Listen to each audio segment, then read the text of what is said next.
So I found this video about the atheist problem of evil, which contains some of the strangest assumptions and misconceptions and assertions about atheism and just the universe in general. Are they the strangest I've ever heard? I mean, probably not. That's a pretty high bar. But I was surprised that someone would say this with a straight face. So let's take a look. Because this video is about evil, I'm going to share a story of what I consider to be incomprehensible, if not nearly incomprehensible, evil.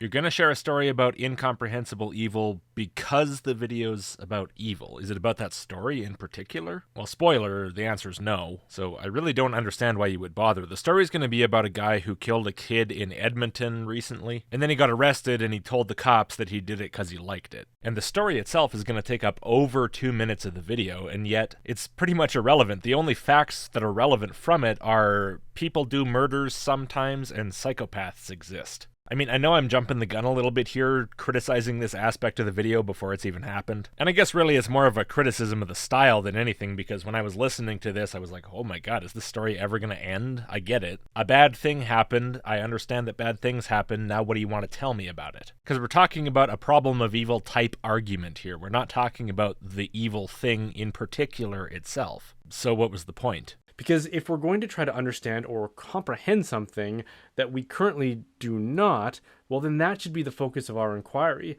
So the evil act is basically incomprehensible to you, and you want to comprehend the act better, the motivations better? I thought the point of the video was to talk about the atheist's problem of evil, not to try to comprehend the killer's motivations better. Examining our blind spots is the quickest way to acquire knowledge where it's currently lacking. Yeah, so I've watched this video all the way through actually a couple times, and coming back to this statement, I'm confused more than ever what it's supposed to mean. You have blind spots as to why some guy would murder a kid with a knife and enjoy it, and you want to acquire the knowledge of it for some reason, or you think it's valuable for other people too, and that's why you tell the story. But again, the story really has nothing to do with the overall message of the video. I guess what I'm trying to say is I find it kind of weird where you have this video where you are simultaneously presenting an argument against atheism and also telling a story with the intent that it will enable your audience to better comprehend the motivations of child killers. I mean, these could have been two different videos. Am I too nitpicky right off the bat? Probably. I'm just kind of frustrated by the structure of this thing I had to listen to a bunch, that's all. But this story is extremely disturbing, not merely for the facts and the details that it conveys, but also for the degree of evil which it depicts, a degree that human beings are capable of committing and becoming.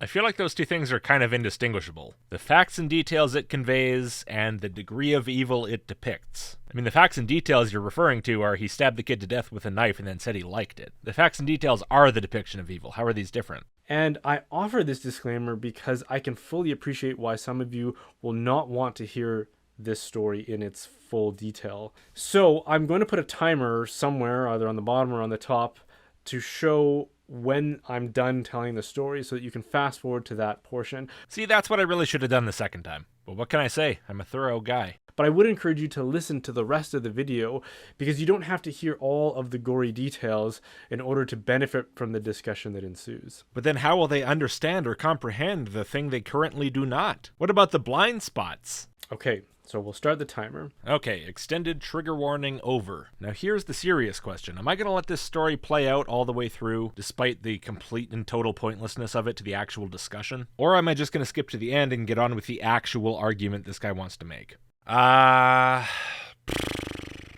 skip it. I'm not even going to compromise and do the squirrel voice thing. Let's get to the point. Okay, so for those of you joining us again, I just told the story of a man named David Moss who committed a murder in the city that I live in, and that when he was arrested, he told the police that he did it because he liked it. Oh, I had no idea. Thank you for summarizing that for me. And he is now standing trial. So if you want to search on the internet for more details about that, you can do that. You're telling this to the people who are joining you again after they use the timer to skip your story because it would be too intense. Why would they want to go look up details on the internet? Now, this kind of evil is often leveled at Christians who believe in a God who is love as evidence that no such God could exist.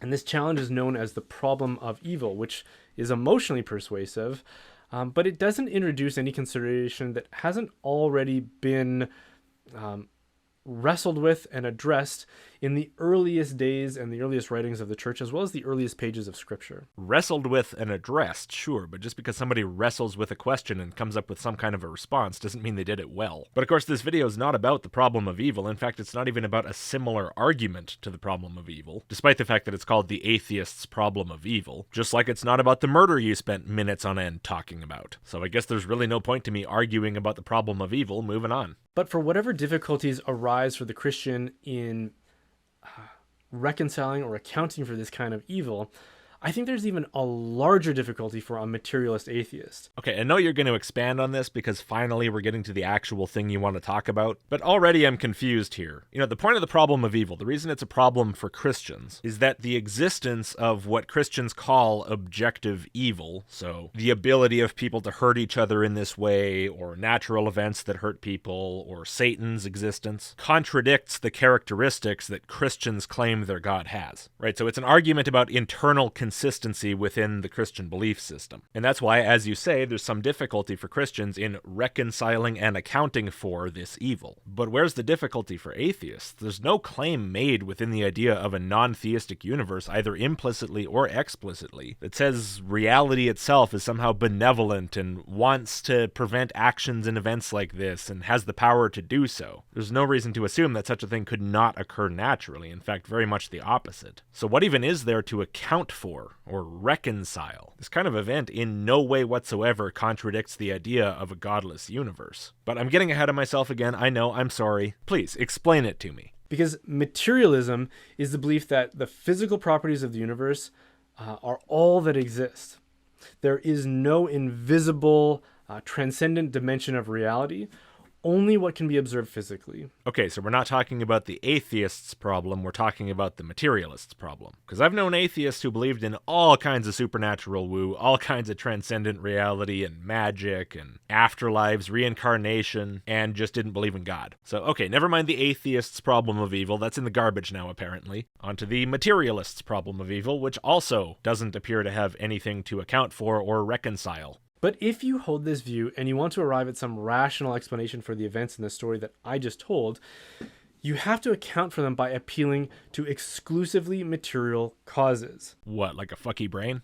So your explanation would have to be something like evolutionary conditioning in unattached male members of a mammal species causes them to treat the offspring of their rivals as a threat, and therefore they can have a strong instinct to do harm to those offspring. Okay, I don't know why we have to go to the level of evolutionary psychology, but sure, I mean, that could be an aspect of it. I would imagine he also has a fucky brain. Was it fucky because of some biological thing, or was it fucky because of his upbringing? Who knows? Maybe both. Maybe some other events later in his life sent him around the bend. I don't know. If you want to know why he's like that, you'd have to look into that stuff. All of that is entirely physical. These are also physical explanations. Now, I'm not saying that that is a possible explanation, only that that's the kind of explanation you have to make, in that it appeals to merely material causes and ingredients in the explanation. Yeah, like human mental states, human brain configuration, cultural conditioning, upbringing, maybe drug use. An explanation composed of merely material causes like those. I mean, after all, you're talking about the materialist worldview where everything that happens in the universe is a physical process, including every human interaction, everything humans do, think, say. So yeah, any of the normal physical explanations for why a person like this is the way he is going to be entirely consistent with a materialist worldview. The things that wouldn't be would be things like demon possession. If a materialist proposed supernatural demon possession for why this guy did the thing, then there would be some inconsistency I think I would have to pick at. And if you want it to be a satisfying explanation,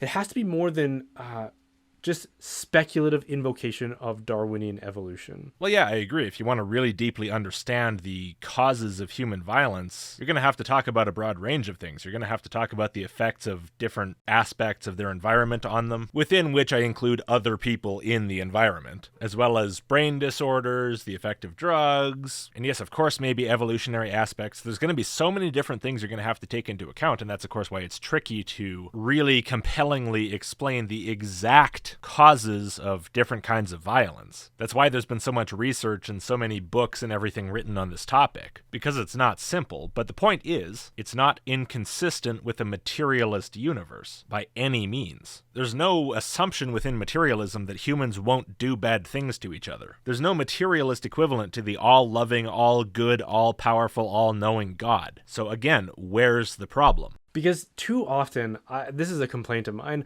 I find people simply referencing evolution to add legitimacy to blustery speculations that might account for some phenomenon, but with no actual observed evidence to support their claims. Yeah, sure, there are unsatisfying explanations for all sorts of things. Is that what the video was about? I thought the video was about the materialists' problem of evil. The internal inconsistency of a belief in a materialist universe where humans do bad stuff to each other. Is it not that? Are we just concerned that random people on YouTube sometimes aren't very good at coming up with explanations for human behavior? If we're really committed to being logically consistent, I think we have to do better than explanations that go something like because evolution, or what I would describe as an evolution of the gaps type argument. Oh, clever.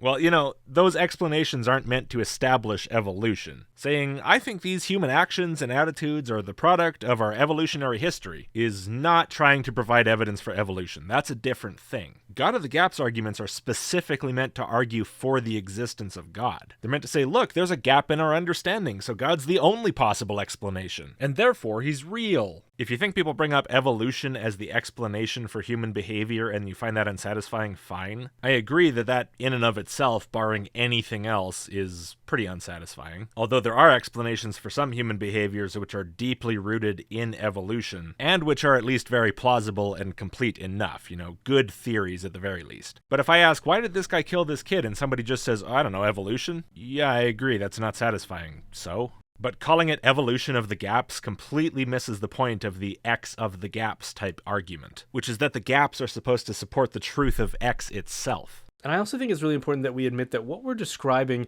isn't so rare or so new that a lack of an explanation is acceptable. What's not so new or so rare? Human violence? There isn't a lack of an explanation. There are many, many different explanations, a number of which probably play a role in any given situation. You'll find a lot of overlap between a lot of these people who do crazy things like this. Similarities in their personal history, occasionally similarities in their brain, occasionally similarities in what drugs they're taking. These things do have a cause. They don't just randomly happen. And a lot of them are pretty well known and understood, which allows people to try to take steps to mitigate it. None of this in any way implies anything other than a material, non-supernatural explanation. Even the lack of an explanation. If we didn't understand anything about the human brain, anything about the impact of people's life experiences on their behavior, there would still be no contradiction between human violence and materialism or atheism. Ignorance does not create contradiction. This happened in my hometown last month. No, it didn't. Your video's from June 2022. This happened in May 2020. It happened 2 years before last month. What are you talking about?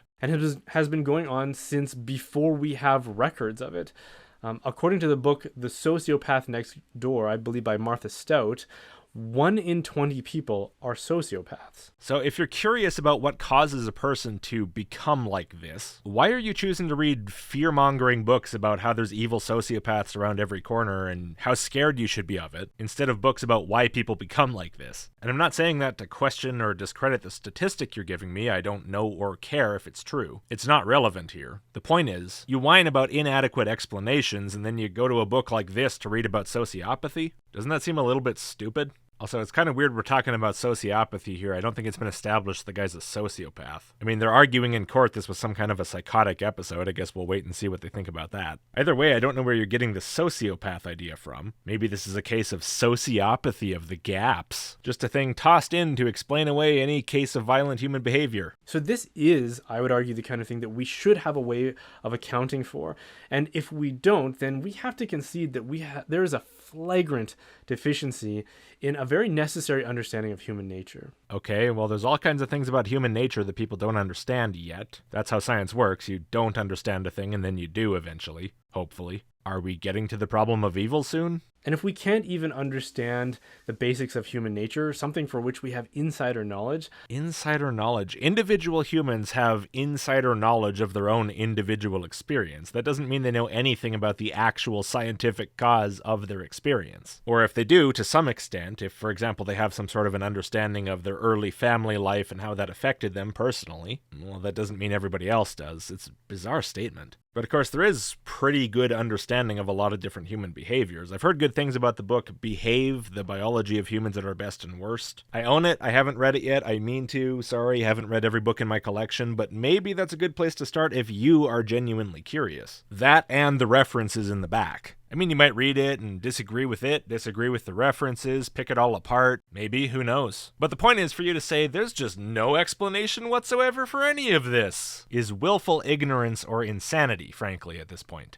It's kind of like if somebody says there's no response to the problem of evil argument. How would you feel if someone said that to you? What someone who says that actually means is there's no response that they've seen that they find adequate. And similarly, what you mean when you say that there's no explanation or no understanding of human behavior is that you haven't read something that you found adequate. Which I'm not surprised about if the book you go to for information on sociopathy is The Sociopath Next Door. Either way, though, where's this atheist problem of evil argument? You're still just saying, well, I don't find explanations for some aspects of human behavior compelling enough, detailed enough. Okay, great. I have that problem with all kinds of scientific questions. So fucking what? I think it would be audacious for us to assume that we can have any meaningful knowledge of things which are external to us, like the universe. If we can't understand the basics of human nature, I don't think anomalous cases like child murderers are the basics, but still, that's what you said, then it would be audacious of us to assume that we could have any knowledge of things external to us like the universe. Why? A lot of the answers in physics or biology are answers to much simpler questions than human behavior, and the hypotheses are generally far more easily tested. It's really damn hard to do experiments on the human brain, especially with, ethics committees. Ugh. It's so hard to be a proper mad scientist nowadays. I really don't understand why you would expect it to be easier to learn about the detailed functions of the human brain than about gravity or cellular reproduction or something. Just because you have subjective experience of being a brain doesn't mean you know anything about how the thing works physically, or about, say, the statistical probability of different outcomes of different social situations on human psychology. You're not more likely to be an expert on these things just because you have subjective experience of being in your own head. And either way, for one thing, I don't accept your premise that we have no understanding on this. But if we did, lacking an answer or an understanding about one question does not imply that you do or should lack understanding about another. Your assertion makes no sense. And since we do insist that we can have legitimate, meaningful knowledge of the universe and things that are external to us, let's not stop short of insisting on a coherent explanation for this kind of human behavior. I agree that it's a good idea to learn about stuff scientifically, to get good, solid explanations for the stuff that we're interested in. Yep. Am I going to insist that every question has to be answered perfectly right now because I just want it to be? Well, no, because that'd be dumb. But fortunately, at the very least, there's been a lot of good work done on this kind of a topic, so, at least if you want to see what kind of explanations are out there, they're there for you to look at. You could at least see where we're at now, and if you find some aspect of that unsatisfying, you could kind of put a little flag on that and come back later, or do the work yourself. But then again, this isn't about you being horribly disappointed that the science on a question that you're interested in has not been answered sufficiently for you to sate your curiosity yet, is it? So again, if you're an atheist that believes that all there is and all that happens is accounted for by physical objects participating in a seamless and determined sequence of cause and effect,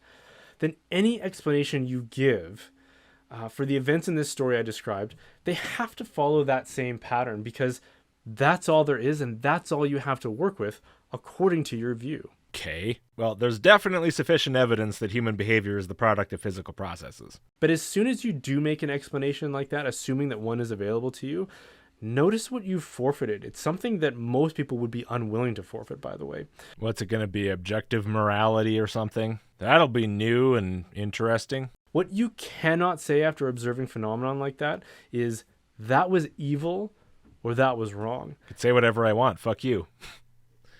What the fuck are you talking about, man? Wrong and evil are ideas within the human mind. They're as much a physical process as anything else, and it's an idea that a great many humans are going to share with each other, for many reasons, biological, cultural, and so on. And when we say it as a shorthand for what we mean, which is our feelings about the matter, maybe revulsion, fear, hate, anger, insecurity maybe, like that we or our loved ones are at risk of something similar because there are people around who do stuff like that. And we say that, and the vast majority of other people who have similar feelings are going to understand what we're saying. They're going to understand the internal state that we're expressing to them, and they might say something similar back, and now we've got some social bonding going on around this event. You know, a feeling of social solidarity, a feeling of unity against this behavior that is deeply threatening to the group, and just deeply painful to us because of our ability to empathize with others. All of this is entirely consistent with a materialist world. Like human beings feeling revulsion for an act that somebody else did and expressing such. What's confusing about that? And we have a very strong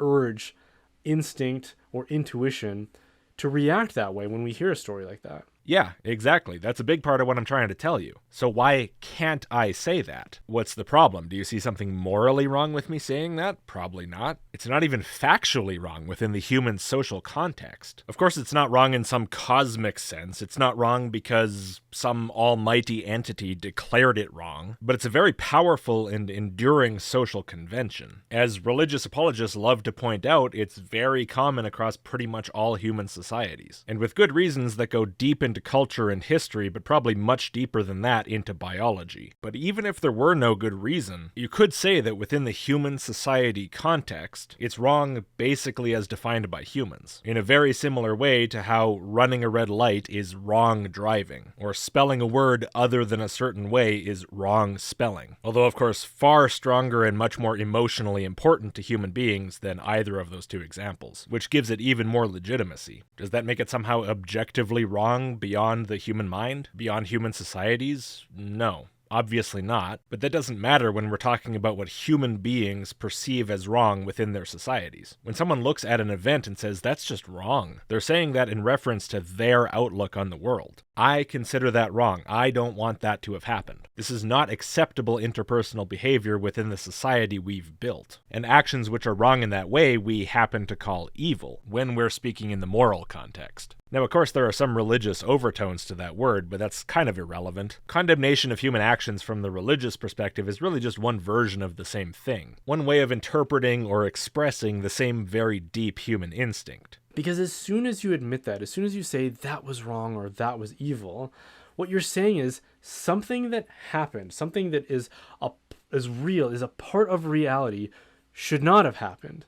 In effect, what you're saying is, I disapprove of those events, which are part of the fabric reality, and therefore I disapprove of reality. I disapprove of aspects of reality, yeah. Stuff happens that I don't like, yeah. And how is this any sort of internal contradiction within materialism? A problem of evil. To say that is to insist that reality and the events that constitute it should have been and should be another way. Yeah, according to me and according to most people who look at the situation, by our standard, it should have been another way, yes. Human wishes and preferences are not inconsistent with materialism. Something else should have happened. Specifically, that guy shouldn't have murdered an innocent life, and worse, he shouldn't have gloated about it afterwards as if he did something enviable with complete indifference towards goodwill or the lives that he has now traumatized. But if all there is material reality, how can you lay claim to knowledge of some alternate reality which doesn't exist and which you believe should exist? Some invisible, better world that you would have approved of. See, I knew that was in there. I knew we were coming up to it. I still wasn't prepared for it. That really... By all rights, that should be the title of my video. A lot of the time I like to take the absolute dumbest thing that is said in the video and make that the title. I don't think I can manage to compress that down into a title that makes any sense to people. Certainly not within like 50 or 60 characters. I think I should be able to do that, but I don't know if I can. I guess that means I'm asserting knowledge of an alternate reality where I can. So, okay. If you would prefer that X event did not happen, then you're not just expressing revulsion, a feeling, you're not just expressing a preference. If you say, I wish that little girl could have got to grow up and had a happy life, that's not just you referring to some sort of a circumstance that you're imagining. Imagination isn't a thing. Humans don't have, thoughts about the future and pictures in their head and shit. No, what you're doing is claiming knowledge of another non-existent reality. It's non-existent, but you know about it, and you believe that other reality that doesn't exist but you know about should exist. I'm trying to think of a way to express how bonkers fucking insane this statement is to someone who would make a statement like that. Is it even possible for me to figure out how to do that? I'm not sure. Okay, for me to express a preference or a wish does not require me to claim knowledge of any alternate reality. It just requires me to have a preference about this one. There is no other reality, at least as far as I'm aware. Just this one. Imagination, what happens in your head, is in your head. It doesn't reflect anything outside of your head. Middle-earth and Narnia are not real places just because somebody imagined them. They're not claiming knowledge of an alternate, invisible, different reality, existent or non-existent. They're talking about something that's not true and they know it. The reality where the little girl gets to grow up and have her life isn't reality in any sense. I claim knowledge of nothing in this regard. To have a wish about this girl's life and her ability to continue it doesn't require any reference to anything external to the girl and her life. And maybe it implies some understanding on your part of lives in general. But if you want to point to a reference that maybe you're making, it would be to this world, this reality, where the vast majority of little girls do get to grow up and do get to live their life. And the wish is, man, I sure wish that this girl's life went the way those girls' lives did. And instead, it didn't. And I don't like that. What you just said is so nonsensical, I feel silly even bothering to explain it instead of just mocking it. But I can only assume that where this is coming from is something like Plato's realm of the forms, where the perfect triangle exists that defines what a triangle is. A perfect eternal triangle with perfect angles and perfect sides. Or the perfect cat with the most catty legs and the most catty ears. Or ideal love, the perfect form of love that actually exists in the other world, of which all love in our world is just a flawed copy. I'm pretty sure you're referring to something like that, where the platonic perfect form of a little girl's life, where she gets to be happy and live to old age, lives right alongside the platonic forms of triangles and cats and love. Well, of course, none of that is required or implied by human beings just having preferences and imaginations. Saying, I wish X is not an assertion of knowledge about some other reality where the thing is true. Saying, I should have a $10 million house is not an assertion about some other reality where the perfect form of a human life or your life or whatever exists, and that includes a $10 million house. It's just a want. It's a feeling. It's a brain process. It's incredible to me that people are still taking this nonsense from Plato seriously, and saying it with zero attempt at any kind of a justification whatsoever, as if it's just obvious fact. You complain about us not having understanding of human behavior. Well, how the fuck are you supposed to achieve understanding of human behavior when something as basic as just wants and wishes you're characterizing as an assertion of knowledge about an alternate reality? That's not how people work. That's not what we're doing. Is that what you're doing? Like, if you're at some kind of a birthday party in the office and you're eating a slice of pizza and you're like, man, I really wish this pizza had some pepperoni on it. You're proposing the existence of an alternate reality where there's a platonic form of a pizza slice and it has pepperoni on it, and therefore your pizza falls short of the perfect slice of pizza. You know what, man? If that's what you mean when you say I want or I wish, just stop saying I want or I wish, because it's really unclear. That's not what other people mean. You should be clear. Don't say, I think we should have got pepperoni pizza instead, because apparently that's not what you mean. So say what you mean. Say, I assert the existence of another realm in which this pizza has pepperoni. And say that every time you want something or don't like something or think something ought to be different than it is. And then take your phone and film people's reactions and send it to me, because I think it'd be funny. But instead, the world that you do observe, that is accessible and available to your physical senses and rational mind, and is therefore observed by science, is one that you object to, and one which at times is a horror to you. Yeah. I don't like stuff sometimes. If you cut off my finger or stuff my mouth full of gorgonzola cheese, I will also be unhappy with reality in that moment. I admit it. I know this is a shocking revelation. How can I now possibly survive without a belief in the supernatural? Which is compounded even further in its strangeness by the fact that you yourself are part of that fabric reality. You are a consequence, a contingent part of this sequence of cause and effect, yet somehow in the midst of that, find yourself disapproving of this whole system which you are contingent upon. Oh yeah, somehow. How could that possibly happen, that I don't like aspects of reality and also I am real? I like the fact that I'm happening, but I don't like the fact that the murder happened. But it has to be all or nothing or something. For some reason, apparently. How can this possibly be? I don't know, but somehow it's happening. This raises a massive question that seems unanswered to me by the materialist atheistic worldview, which is, where are you getting this knowledge of this invisible good world that stands in contrast to the visible world, which you claim is the only one that exists? The only one saying I have that knowledge is you. Where are you getting this knowledge that I claim to have this knowledge? Maybe you think that I should claim to have this knowledge, and therefore you're claiming knowledge of an ideal me in the alternate world, who does in fact claim to have this knowledge. In which case, where do you get this knowledge? If you have knowledge of this other invisible good world... I don't, because your idea is dumb. Where does that knowledge come from? Your ass. And does it correlate to something real? No, the knowledge you claim I claim doesn't even correlate to something real, let alone the alternate reality I don't claim knowledge of. Plus, you said earlier I believe the alternate reality doesn't exist, so why would I think it correlates to something real? Like, even in your bizarre idea of how human minds work, why would I think that? The metaphysician and the philosopher of the classical world, thinkers like Plato and Aristotle, which the Catholic Church embraced in her theology, explains a lot. They do account for this knowledge, rationally no less. They account for it by admitting that there is a dimension of reality which is invisible and which transcends the material world. And since we perceive it, something about us subsists in it, specifically the rational soul. Yeah, so materialism's iffy because we don't have a perfect explanation for the motivations of every human action ever. But alternate dimensions with idealized versions of every thought, feeling, event, and object ever, where we live half in and half out of, that seems perfectly based in rationality and completely and thoroughly explained. No more questions. But the materialist cannot rationally account for it. And yet at the same time, I imagine this same kind of materialist atheist would be extremely reluctant to say, in the setting of the story that I just told, to respond to it by saying, that's okay, that's just part of reality.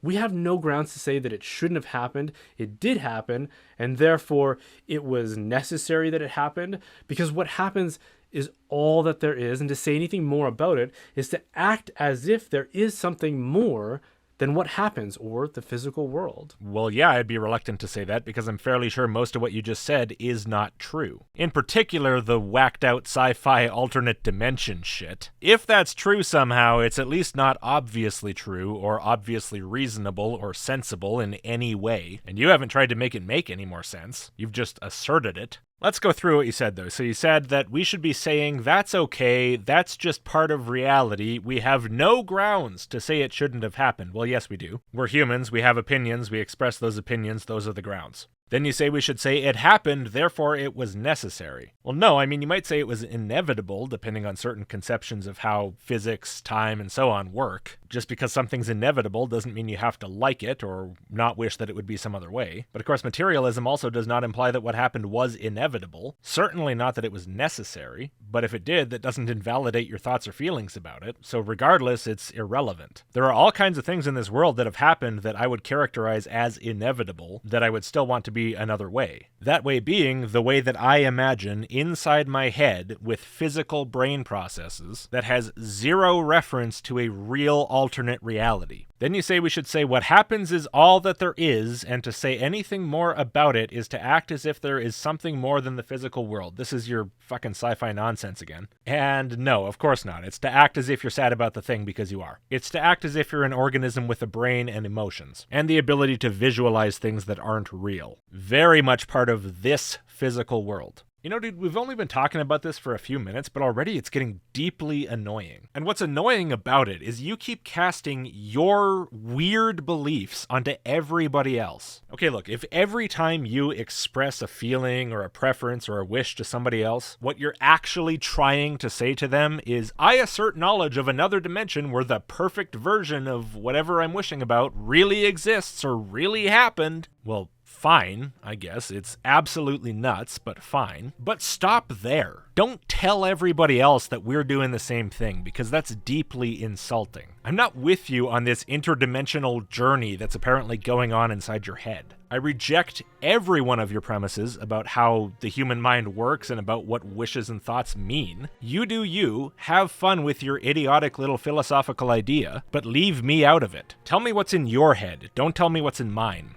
And be honest, at least with yourself, if not with me. Shut the fuck up, you condescending prick. Oh, and stop talking to me in the voice you'd use to read a book to a child. How many would actually be willing to say that and to mean it? I can't imagine that many. If a materialist atheist accepts all your weird-ass religious premises, that would be very confusing. If you consider yourself an atheist, would you be willing to say that? I'm fairly sure you already have your answer. I'll say anything as long as I think it's true, but I'm not going to say a bunch of religious bullshit just because you told me to. And if not, can you admit that your belief about the scope of reality is gravely insufficient and inadequate as a means of explaining the world that we experience? No, it's great for that. It might not be adequate to explain the alternate perfect dimension, but then again, despite all your claims to knowledge of it, you've given me no reason whatsoever to think there is any such thing, so I guess I don't really need to worry about explaining it, do I? God damn it. Okay, whatever. That's the video. Religious thinking just blows my mind sometimes, man. Anyway, if you would, please give the video a like and click subscribe if you haven't. If you really like the channel, please do consider supporting. Even like a couple bucks a month makes a huge difference. And to everyone who's already made that choice, thank you so much. For early access, sign up to the email list at list.logicked.com, and I'll see you next time.